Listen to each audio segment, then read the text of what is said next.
Looking back on 1971, it was a year of activism and big plans, the economic controls, the proposed summits, the troop withdrawals, and the admission of mainland China to the UN. What could 1972 do for an encore? As it turned out, plenty. For openers, it was an election year. There are more candidates for the presidency in this chamber today than there probably have been at any one time in the whole history of the republic. Early in the year, there were 11 Democrats running. We would hear from frontrunner Edmund Muskie. Not merely to change presidents, but to change the country. I intend to lead. Hubert Humphrey. I've not only been talking this way, I've been living this way. I've been fighting this way, and I need your help. John Lindsay. We can have the moral purpose and the vision and the truth that ought to be what government is about in this country. Shirley Chisholm. I am not the candidate of black America, although I am black and proud. I am not the candidate of the women's movement of this country, although I am a woman, and I'm equally proud of that. And George Wallace. The country want to be let alone and come from under unnecessary controls of big government. And George McGovern, who announced in January of 1971. I shall seek to call America home to those principles that gave us birth. And Henry Jackson, Vance Hartke, Sam Yorty, Eugene McCarthy, Wilbur Mills, Paul McCloskey, Patsy Mink, and John Ashbrook. Not to mention the president. I have decided that I will engage in no public partisan activities until after the Republican convention. Yes, throughout the year, politics dominated the American scene. The other major theme of 1972 was, of course, peace. And here, an agonizing suspense drama continued for 12 full months, despite the promises of world leaders for an end to war. I'm announcing today the withdrawal of an additional 70,000 from Vietnam over the next 3 months. This means that our troop ceiling by May 1 will be down to 69,000. That was in January. January was also budget time. In 1972, the budget was $246.3 billion. Secretary Connolly defended the budget. The expenditure total is already about equal to the revenues that the present tax structure would produce at full employment. But when challenged, Connolly made this admission, with Budget Director George Shultz at his side. I can add, but I can't subtract very well. That's the basic trouble with the budget process. On January 25, the president announced to the nation and the world a peace plan that had been offered to Hanoi 3 months before in secret, and which he claimed Hanoi consistently denied in public. Henry Kissinger had made a dozen secret trips to Paris for conferences on terms which the president revealed. In 6 months of an agreement, we shall withdraw all U.S. and Allied forces from South Vietnam. We shall exchange all prisoners of war. There shall be a ceasefire throughout Indochina. There shall be a new presidential election in South Vietnam. Furthermore, President Thieu has informed me that within the framework of the agreement outlined above, he makes the following offer. He and Vice President Huang would be ready to resign 1 month before the new election. If the enemy's answer to our peace offer is to step up their military attacks, I shall fully meet my responsibility as Commander-in-Chief of our armed forces to protect our remaining troops. 10 months later, it would appear that President Thieu's offer had been a rash one, while the promise of meeting force with force would be fulfilled. One of the most tragic stories of 1971 had been the revolution and slaughter in Bangladesh. Early in January, its new president, Sheikh Mujibur Rahman, was released from a Pakistani prison and flew home by way of London, where he held a press conference. The independent sovereign Bengal Republic of Bangladesh, which has come into existence as a result of it, this struggle is now an unchallengeable reality. I now appeal to all states to extend recognition to the People's Republic of Bangladesh. Later in the year, Bangladesh would be described as a vast cemetery. After some months of debate, Britain finally joined the common market, pending formal approval by Parliament early in 1973. Prime Minister Heath was optimistic. I believe that in Europe we're going to see a great improvement of the standard of living of our people. And I think we've seen the influence of Europe in the world. To cover sports in 1972, we called on Dick Stockton from WBZ in Boston. Dick? The top of the year means bowl games. And on New Year's Day, Nebraska, sparked by Johnny Rogers, ran away with the national championship by smashing Alabama. Stanford scored its second straight Rose Bowl triumph, edging Michigan in a thriller. Penn State stopped the Texas Wishbone and won the Cotton Bowl, and Oklahoma trampled Auburn in the Sugar Bowl. In pro football, the Super Bowl might have been considered anticlimactic in light of a dramatic playoff game between Kansas City and Cinderella Miami. The game went into sudden death, and in the longest contest ever played, Garo Yepremian kicked a field goal in the sixth period to win the game. There is no angle, but there is a breeze. Let's see. Noonan will hold for 37. The big play of the game for the Dolphins. Waiting for the snap. Somebody jumps and the Chiefs gets back. Here's the snap, set down. The kick is up. He's got the distance. It's good! The Dolphins win! The Dolphins win! Yepremian, 37 yards, and the Dolphins are in the AFC Championship game. The Dolphins moved into the Super Bowl, but their dream ended as the Dallas Cowboys finally won the big one. The Cowboys moved the ball practically at will. Harrison right, Thomas left, second and goal, 3-yard line. Staubach looks to this left, checks to the right. At the 3, pitch out to Thomas. Dwayne cuts inside the 5 with a 2-minute touchdown for Dwayne Thomas. The Cowboys have racked them up now to 16-3. Try for extra point by Clark. It's up and it's good. Dallas 17. And held Miami to a mere field goal and won going away. The Cowboys won it 24-3 in New Orleans. 1972 got off to an explosive start when bombs were found in safe deposit boxes in a number of banks from coast to coast. Also in January, the Vice President announced a new high-impact anti-crime program aimed at street crimes. Police not only would stress prevention, but increased apprehension of offenders as well.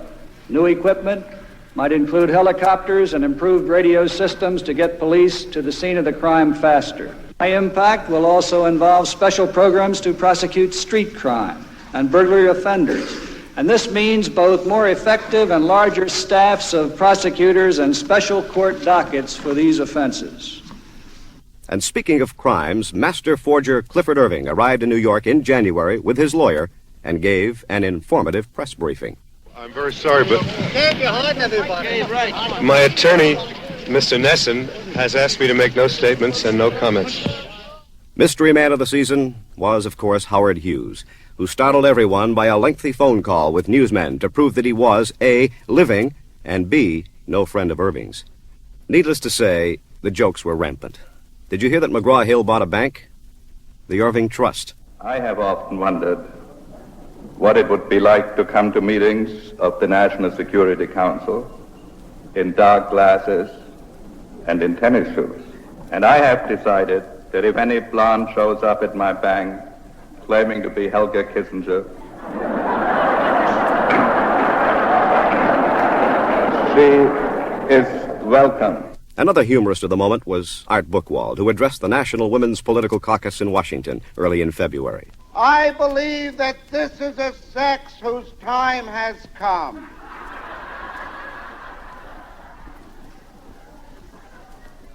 I have seen the future, and it is women.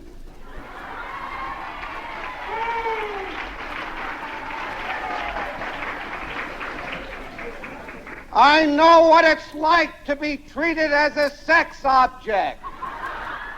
In March, the Senate would pass an amendment assuring women's rights. In February, Ralph Ginsburg began his 3-year sentence for sending obscene material through the mail.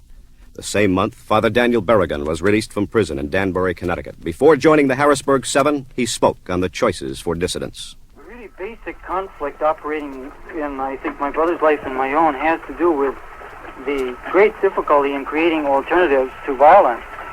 And we've tried so many things, and violence has responded so murderously that one finds himself a little bit bewildered, at least at this point. Richard Susskind, Clifford Irving's researcher, appeared in New York in February and gave another revealing statement to the press. Mr. Susskind, will you say anything to us, please? No comment. No comment. Mr. Susskind, will you... Mr. Susskind, will you appear before the grand jury tomorrow? No comment. Dick, what about the Winter Olympics?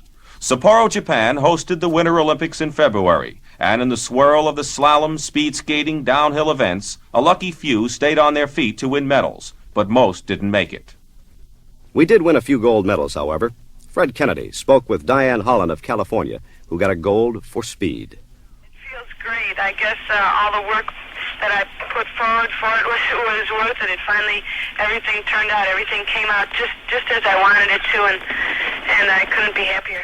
In England, February saw the end of a prolonged miners' strike that virtually shut down the country during cold weather.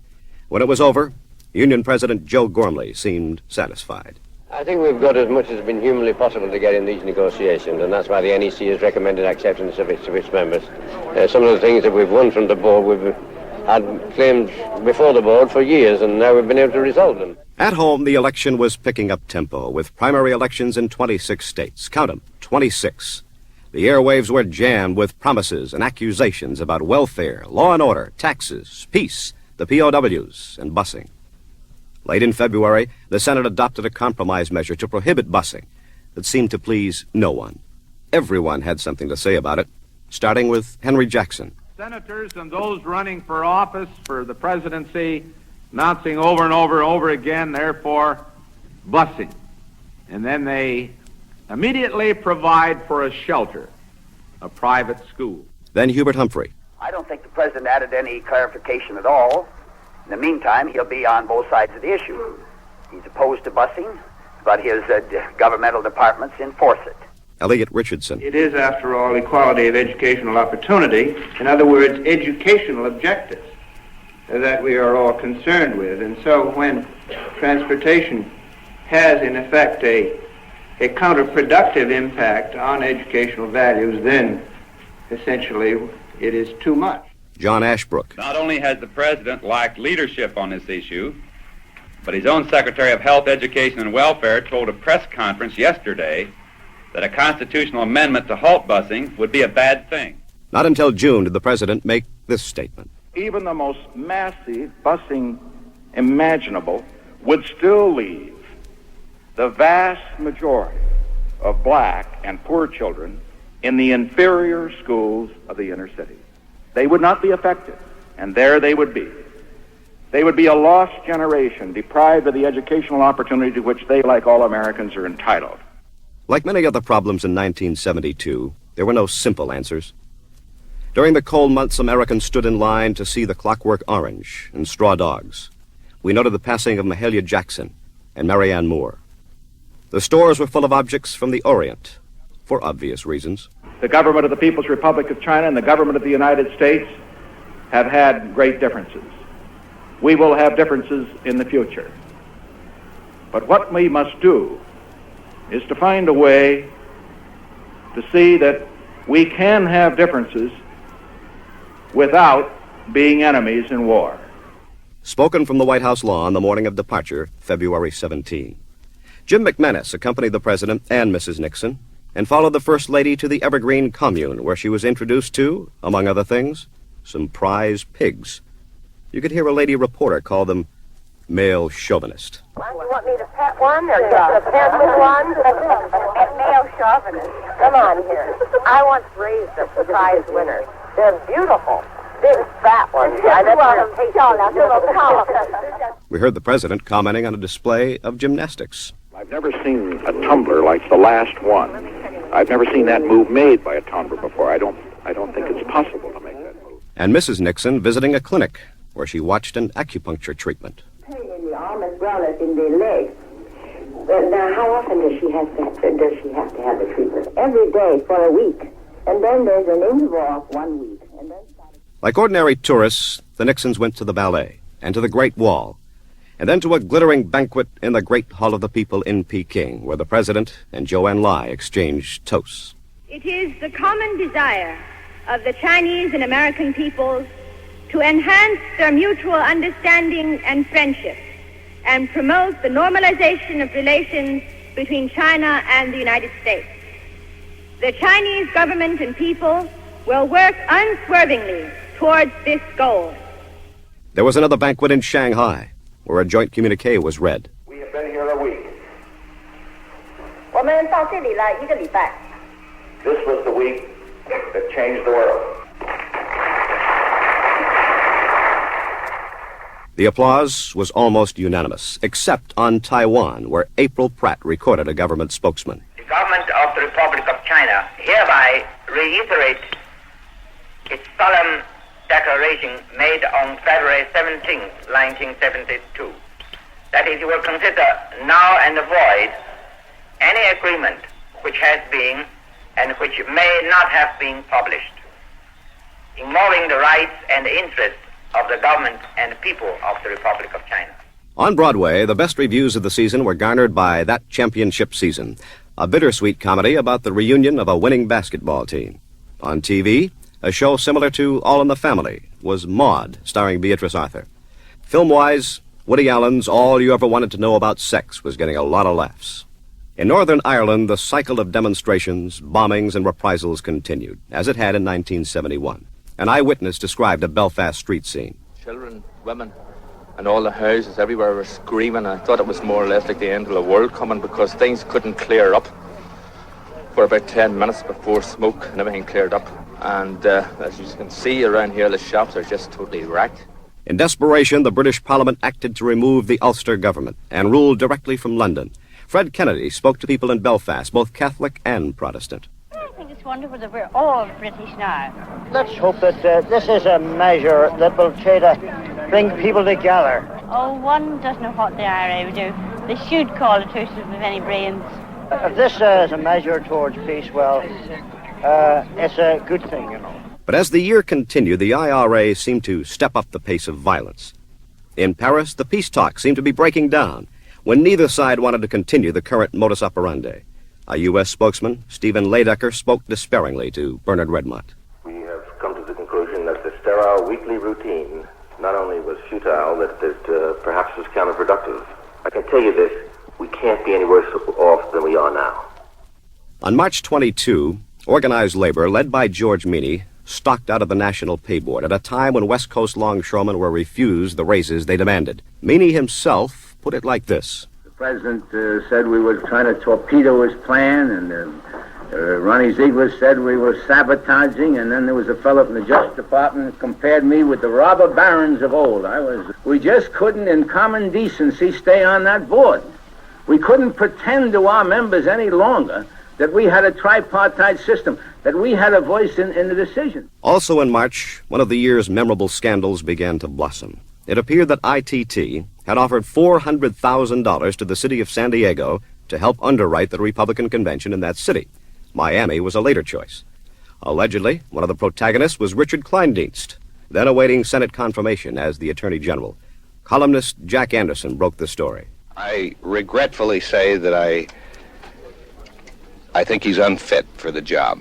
I believe he's unfit because he doesn't recognize crime. He didn't recognize a bribe offer when it was made to him. It wasn't until the FBI began an investigation. It wasn't until he found out that the FBI considered it a crime that he reported this bribe offer to the Attorney General. The damaging information was contained in a memo, supposedly written by an ITT lobbyist, Mrs. Dita Beard. But before a Senate committee was through with her, Mrs. Beard was rushed to a Denver hospital in a state of collapse. The committee continued its work by questioning her boss, president of the company, Harold Janine. Since the most important question that seems to be before this committee is to whether there's any link between our contribution to the San Diego Convention and Tourist Bureau, unfortunately I have to keep repeating that because it comes through as something else, and the settlement of our antitrust cases, let me say emphatically there is absolutely none. As the weeks went by, the extent to which ITT and other giants of business influenced the government, particularly with regard to foreign policy, was given a thorough airing. Kleindienst was appointed on June 10, just in time for Watergate. And as if to even the score between the parties, Senator Robert Dole denounced the relation between the Democratic Party and another giant of business, the phone company. Providing the Democrat National Committee with $1.5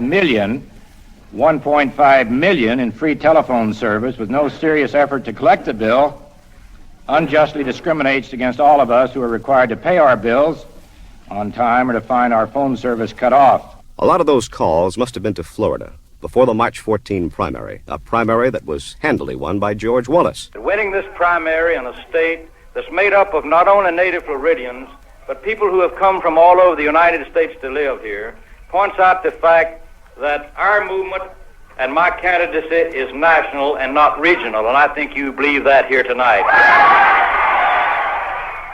The next primary was in Wisconsin on April 5th, where Wallace was not expected to make much of a showing. McGovern won this one, and Hubert Humphrey complained to anyone who would listen. A 50% Republican crossover louses it up, and everybody knows it does. But when we go to Pennsylvania, everybody stays in his own house. And they play games with their own people. And they visit and work with their own people. And there'll be Democrats voting for a Democrat. Well, if politics was a game last spring, there were other games being played, this time by college boys. March is college basketball title time, and perhaps someday they will give UCLA the month of March. The amazing Bruins won all 30 games they played, and with Bill Walton, a 6'11 sophomore leading the way, grabbed its 6th straight national championship. But this one was closer than the others. Florida State battled, but fell short at the finish. April means baseball, usually, but in 1972, baseball was dulled by a player strike, which set the opening of the season back a couple of weeks and undoubtedly influenced fan support the rest of the way. When the players didn't play, fans found out they could survive, and the strike damaged the national pastime. On April 6th, the trial of the Harrisburg Seven came to an end. The Reverend Philip Berrigan and Sister Elizabeth McAllister were acquitted of the major charges, but convicted of smuggling letters out of a prison. Sister Elizabeth made these statements. These letters were exchanged for the most part with the full consent of the warden and of the FBI. The conviction demonstrates the success of entrapment in that particular instance. The prison authorities and the FBI encouraged the violation of law, and we still have to probe the question, why did they do this? Why did they want this? On April 7, President Lyndon Johnson suffered a heart attack, but recovered rapidly. Also in early April, the North Vietnamese launched a major offensive across the DMZ, which was to continue most of the year. It was in violation of the 4-year-old agreements that had halted the bombing previously, and new waves of bombing were ordered at once.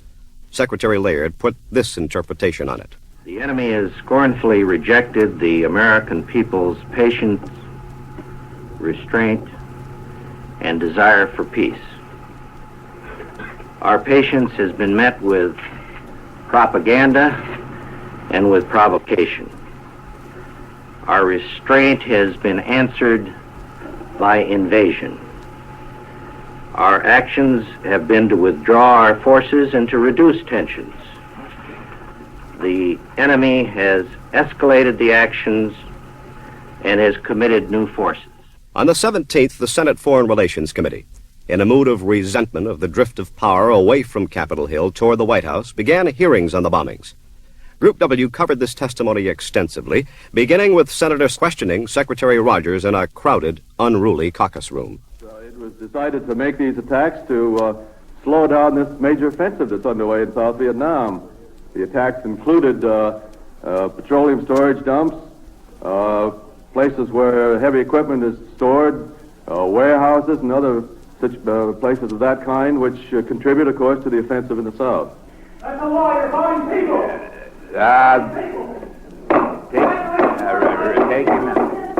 Take him out, mister. Some observers consider the ground action purely a Vietnamese problem and should be considered a test of the Arvins' will to fight.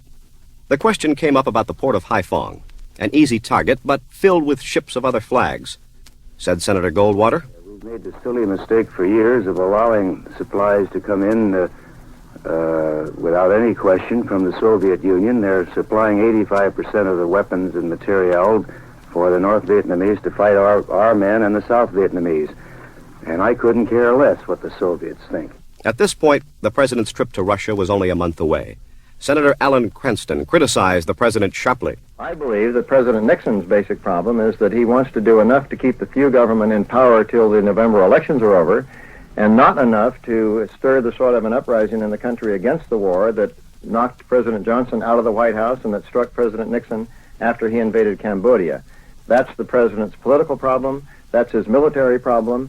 I think it should be strictly a military problem, and the only way to make that the case is for President Nixon to follow one more bit of President Johnson's course. He's followed all the rest of it by escalating the war. The one last step is to do what President Johnson did and remove himself from political considerations by announcing he will not seek re-election, so that we will all then know that he is making decisions in the best interest of the country without any thought of his re-election. Vice President Agnew. Let me say simply that as an American, I'm appalled at the conduct of American leaders who keep their peace while a communist invasion takes place, and then rise up and slander an American president for taking the necessary military action consistent with a firm bipartisan commitment antedating his term of office to halt that aggression.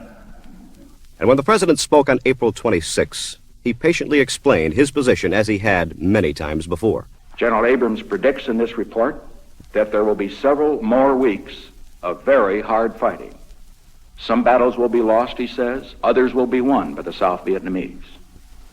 But his conclusion is that if we continue to provide air and sea support, the enemy will fail in its desperate gamble to impose a communist regime in South Vietnam. And the South Vietnamese will then have demonstrated their ability to defend themselves on the ground against future enemy attacks. The battles, both verbal and military, would continue throughout the summer. April was the month of Apollo 16, which gave astronauts John Young and Charles Duke a chance to drive around the hilly moon surface for as long as 7 hours and bring back another harvest of rocks.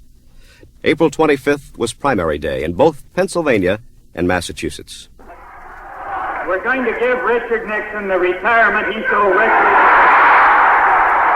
Senator McGovern did win in the Bay State, but in Pennsylvania, a preferential primary seemed to favor Senator Humphrey. Beautiful night, I will say it's a beautiful night. Are you happy? The results tonight clearly demonstrate that the vital progressive center of the Democratic Party has come to a decision as to its candidate to oppose and to defeat Richard Nixon. After a poor showing in Massachusetts, this statement came from Senator Muskie, frontrunner as the year began. I have made the decision to withdraw from active participation in the remaining presidential primaries. I do so with regret, but I have no choice. I do not have the money to continue. On April 4, Charlie Chaplin came back to New York after an absence of 20 years. Alan Shaw was there. Are you pleased to be here, sir? Oh, thrilled. In New York, death claimed 2 victims. Congressman Adam Clayton Powell, age 63, WINS reminded listeners that his constituents had always remained faithful. I feel very depressed of his passing because in his lifetime he was a very great man, especially to our race. Wonderful man. I worked with him, and he put all our colored girls in jobs, and they should honor him. He was wonderful, and I came up to pay my respects all the way from Brooklyn. I remember him. I walked the picket line with him back in the 29. He's the greatest man we ever had in this country. Later in the month, Joe Gallo, age 43, was gunned down in a clam house in New York's Little Italy. Another loss of 1972 was J. Edgar Hoover, who died on May 3rd after 48 years as chief of the FBI. We aired a great deal of tribute to Hoover and some carefully phrased criticism. Hoover was also scrupulous, at least at first, not to step beyond the bounds of a policeman. But I would be hypocritical not to point out that in his fading years, he sometimes stepped across those bounds. It's my hope for the country that Mr. Hoover's successor will run the FBI as Hoover himself did in the beginning. That was Jack Anderson. Chief Justice Warren Burger eulogized Hoover as he lay in state in the Capitol. Edgar Hoover's role in perspective, I think, will be seen as that of a man trained in the law who always tried to strike fairly the difficult and delicate balance of efficiency in law enforcement, but within the law and within constitutional limitations. Hoover's successor was L. Patrick Gray, also a career FBI man. 2 more primaries came in May, Indiana and Ohio. George McGovern pushed his tax plan. We want a tax system in which every citizen pays his fair share. This from Senator Henry Jackson. It was my decision not to go into any more of the remaining primary campaigns because it will not be possible to provide the financing except on a deficit basis, which I will not do. Hubert Humphrey doggedly pushed on to win both by the narrowest of margins. Today I I think that even the most cynical doubter would have to say that this contest has narrowed down to two people, and I'm one of them. On May 8, barely a fortnight before his departure for the Soviet Union, the president announced his decision about further action in Vietnam. After weeks of heavy fighting, denunciations, and a virtual standstill at the Paris peace talks, he outlined three choices for Americans. Immediate withdrawal of all American forces, continued attempts at negotiation, or decisive military action to end the war. I know that many Americans favor the first course of action, immediate withdrawal. But abandoning our commitment in Vietnam here and now would mean turning 17 million South Vietnamese over to communist tyranny and terror. An American defeat in Vietnam would encourage this kind of aggression all over the world. The second course of action is to keep on trying to negotiate a settlement. The problem is, as you all know, it takes two to negotiate. There's only one way to stop the killing. That is, to keep the weapons of war out of the hands of the international outlaws of North Vietnam. Any president who failed to act decisively would have betrayed the trust of his country and betrayed the cause of world peace. In full coordination with the Republic of Vietnam, I have ordered the following measures. All entrances to North Vietnamese ports will be mined. United States forces have been directed to take appropriate measures within the internal and claimed territorial waters of North Vietnam to interdict the delivery of any supplies. Rail and all other communications will be cut off to the maximum extent possible. Air and naval strikes against military targets in North Vietnam will continue. These actions are not directed against any other nation. 16 Soviet ships were in the harbor at the time, but the Russians did not seem to be disturbed by this new development, and plans for the president's trip continued. On May 15, George Wallace talked to voters in Laurel, Maryland. They want to blame it on society. If somebody knocks you in the head now, they say, well, he's not to blame. His daddy didn't carry him to see the Baltimore Orioles play when he was a little boy, and he's mad. They'll say he didn't get to eat any asparagus when he was a little boy, and he's mad with society. Well, he may be mad with society, but while you folks are working and paying the taxes and holding the country together, you've got to be able to walk the streets safely. And I want to tell you, thugs have taken over the streets of every large city in the United States, and I want you to send them a message through George Wallace that we want the streets again safe for the average citizen. A reporter on the scene described what happened next. George Wallace has been shot. He's lying on the ground right in front of the podium. He was just getting ready to leave. He was shaking hands. They were shouting, "Come here, George. George, come please and shake our hand." I heard 4 shots ring out suddenly. Sounded like firecrackers. There's blood on the ground in front of me. Mrs. Wallace is leaning over him crying. They tried to pull her away. She has blood on a yellow vest she's wearing. They're screaming. The crowd is upset. Ladies and gentlemen, please move back if you will. We've got to... The name of Arthur Bremer was added to the list of assassins. Doctors found a bullet embedded in the governor's spine and doubted he would walk again. By the end of the year, he had not. But Mrs. Cornelia Wallace tried to sound brave that night. The governor is in very good condition. I feel very optimistic about him. And as you know, his nature, he didn't earn the title of the fighting little judge for nothing. And I expect him to continue in that same vein. Just a week later, a deranged Hungarian took a hammer to Michelangelo's Pietà. And 2 weeks later, 3 Japanese fanatics turned the Tel Aviv airport into a bloodbath. Worldwide, 1972 was a violent year. For another kind of action, here's a sports report.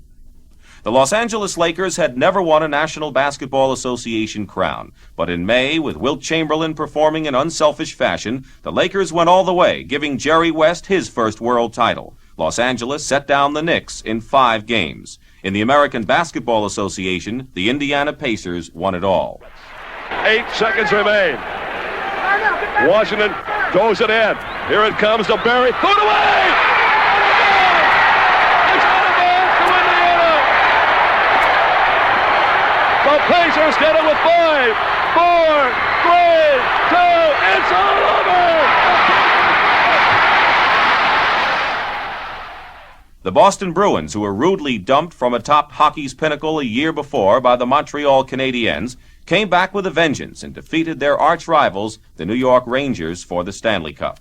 Back into the zone to Bobby Orr. 2 seconds, 1 second. It's over. The Bruins have won the Stanley Cup. There was no contender for racing's Triple Crown. There was no Canyonero in 1972. But there was a Kentucky Derby winner, and that's always big news. And Riva Ridge came away with the roses in Louisville. And at Indianapolis, Mark Donohue outlasted 32 other drivers, countless mishaps, and a wet, dismal day to win the 500-mile race. On May 23, the President and Mrs. Nixon arrived in Moscow to a very formal reception. Mrs. Nixon was happy to be back. Well, I always did like Moscow because there's so much history here, and you could never see it in a short time at all. Along with the caviar and vodka, the major item on the agenda was SALT, the Strategic Arms Limitation talks.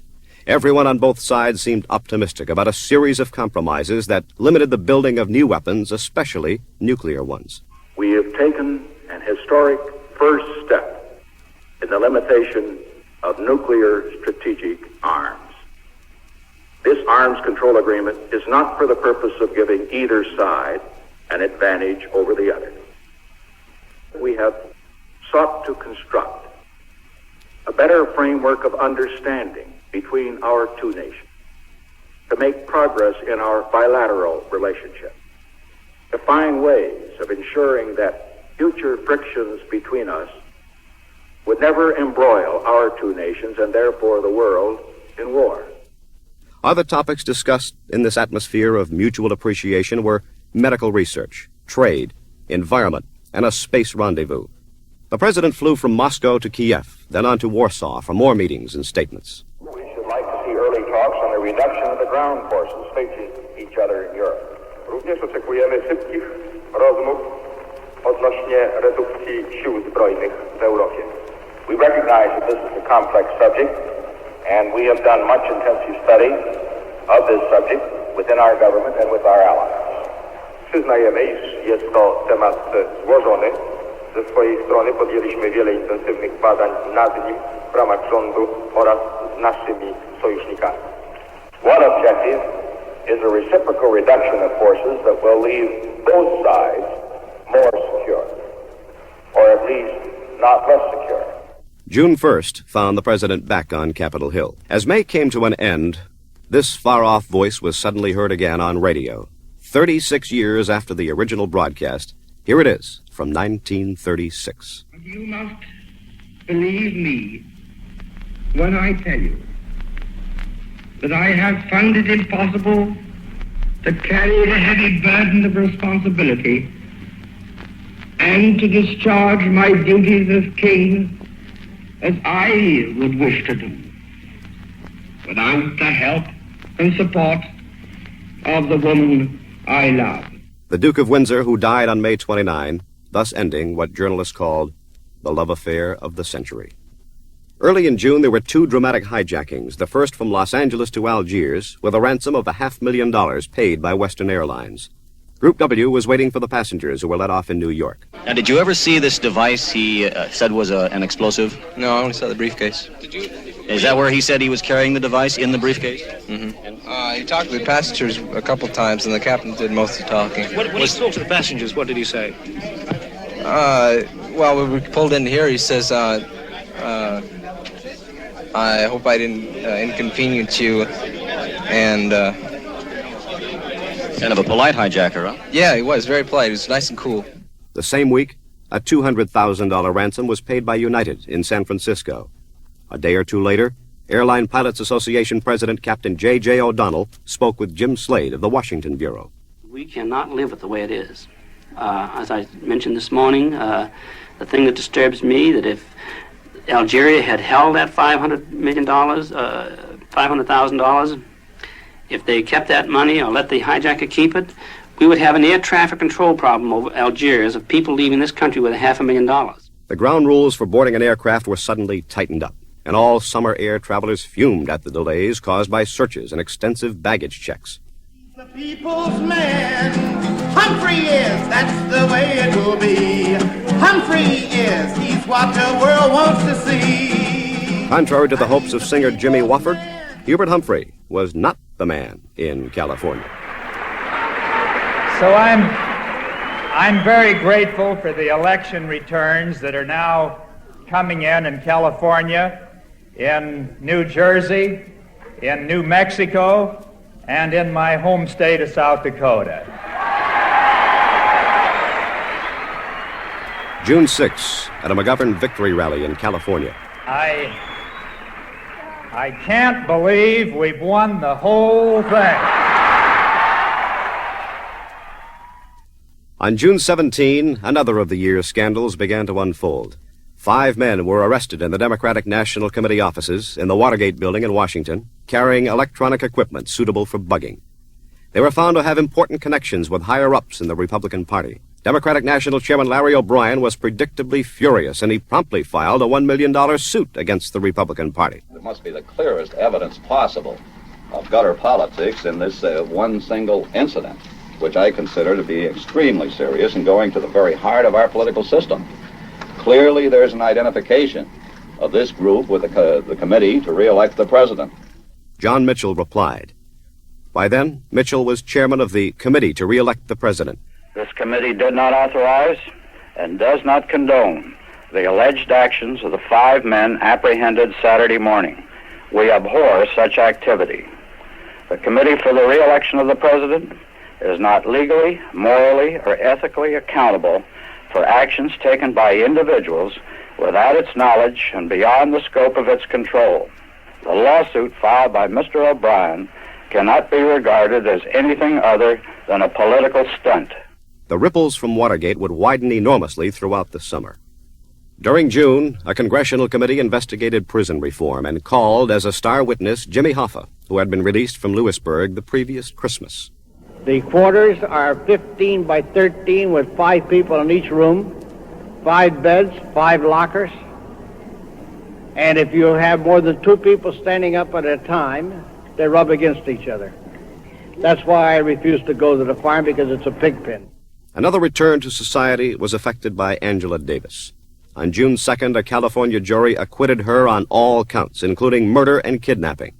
After her 16 months in jail, Angela was asked for reactions. I think you've been able to see from all of the celebrating that has already taken place here what my reaction, the reaction of the members of my family, and all of the sisters and brothers who've been struggling for my freedom. This is the happiest day of my life. And then about the trial. A fair trial would have been no trial. So this hasn't changed my opinion of the American judicial system. It shows that a people's struggle can be victorious. North and South Korea held meetings and seemed to be approaching settlement. France and Germany held monetary conferences. Northern Ireland was continuously racked by bombings and reprisals. And in the Middle East, a number of Soviet technicians were expelled from Egypt. At home, parts of New York City were without power during a heat wave. But of course, the main event in July was held in Miami. The hour having arrived and a quorum of the delegates being present. The complexion of the Democratic Convention of 1972 was something new in political history. Florida Senator Lawton Childs had this to say. 86% of you have never attended a national convention. 37% of you are women. 15% are black. 22% are young people. 100 are Spanish-speaking. And 22 are Indian. The convention had to resolve seating fights in 15 states, involving more than 400 delegates.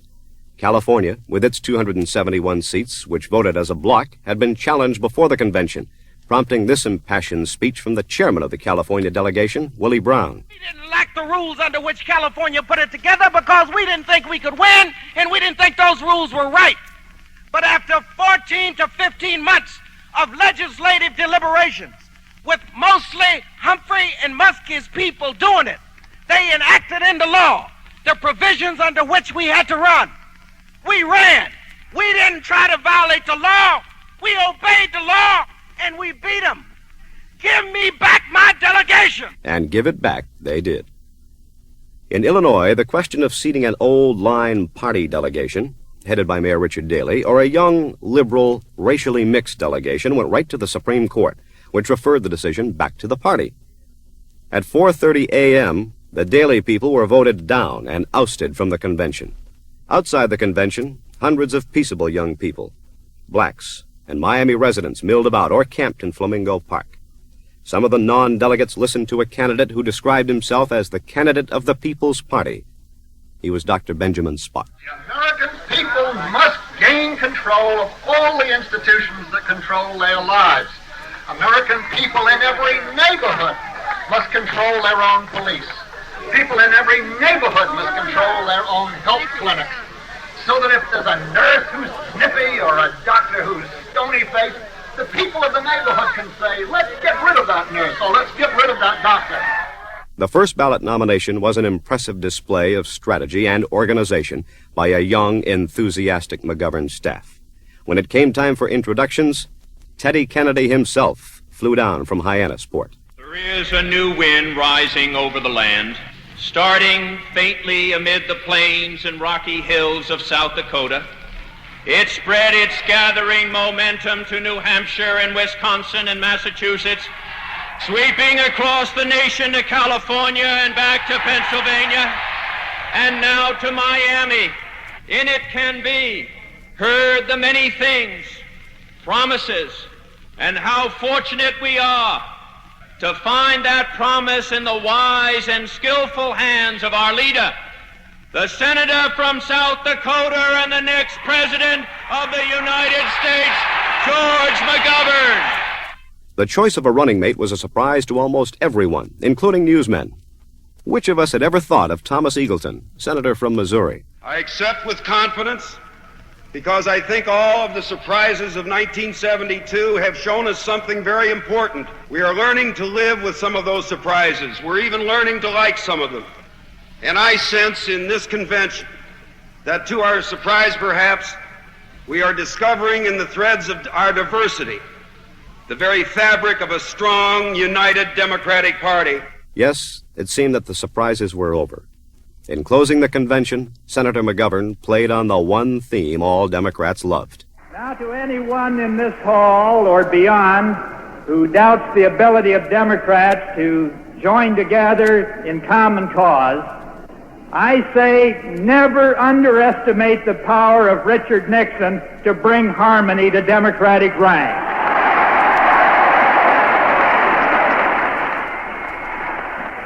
And all of us are going to help him redeem a pledge he made 10 years ago that next year you won't have Richard Nixon to kick around anymore. And as the cheering died, Group W listeners heard this happy piece of tape. What are your thoughts now? Joy, hope, and pleasure.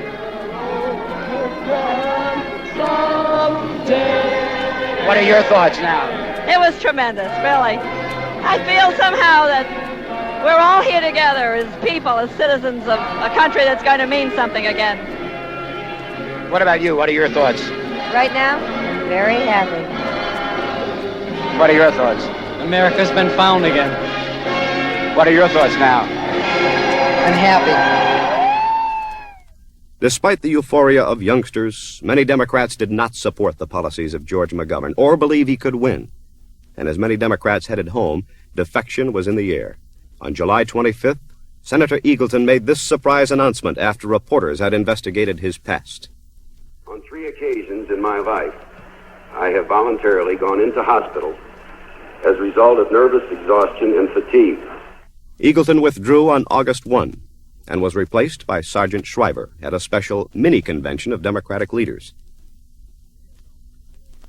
The AFL-CIO announced, through George Meany, that it could not find a political home in 1972. The AFL-CIO will refrain from endorsing either candidate for the office of President of the United States. These circumstances call rather for the maximum concentration of effort upon the election of senators and representatives whose records commend them to the working people of America. Affiliates are, of course, free to endorse and support any candidate of their choice. On August 7th, the Knapp Commission, after 2 years of investigation, called for a special Deputy Attorney General to wage war on corruption in the New York City Police Department. Commission counsel Michael Armstrong had this to say. Our function has been a function of finding facts and laying them before the public so the public can give support to official action and can demand official action, if you will, or for more likely give support to it. What's now needed is the carry forward that I've suggested of prosecution, primarily the givers of bribes and other persons in the criminal process that are involved in corruption. Needless to say, law enforcement officers were riled, particularly the peppery Bronx DA Burton Roberts. I do not accept the report, which has absolutely no basis and no evidence which indicates there is a need for a super DA. There is corruption, and I think that we have to go about trying to uproot corruption and at the same time recognize that we live in a government of laws and not in a government of showbiz, and that people charged with crimes are entitled to due protection of the law. This would prove to be a continuing story.